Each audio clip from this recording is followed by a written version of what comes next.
Hey guys, in this video I am going to show you that how to fix connection to EA server timed out error in the Plant vs Zombies Garden Warfare 2.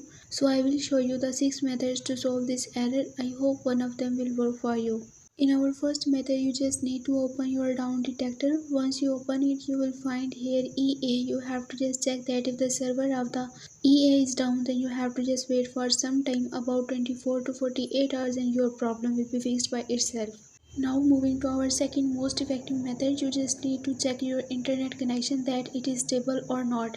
It is much better to try a different network connection if available. And you must try to restart the router of your internet connection by turning on the airplane mode for 2 to 3 minutes and again turn it off, restore your internet connection and restart your game. And our third method is so simple, just to restart your system one time.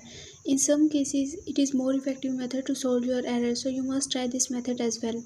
Now moving to our fourth method, you just need to open your run box by pressing Window plus R at once and then search here for percentage, app data percentage and then click OK. Once you are here, you have to just find your game folder, just double click to open it and then delete the cache folder from here. Once you're done, you have to just move to the next step. Again open your run box and then search here for percentage, temp percentage and then click OK.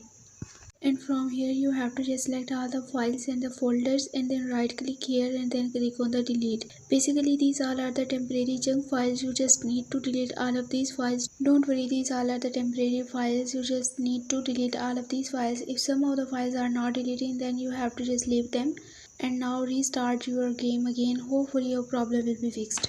And the next method is simply to update your games, and our final solution is to uninstall your game and again install it with a stable internet connection. Hopefully your problem will be fixed. I hope this video will be helpful for you. For more information you can visit my website whose link I have shared in this video's description.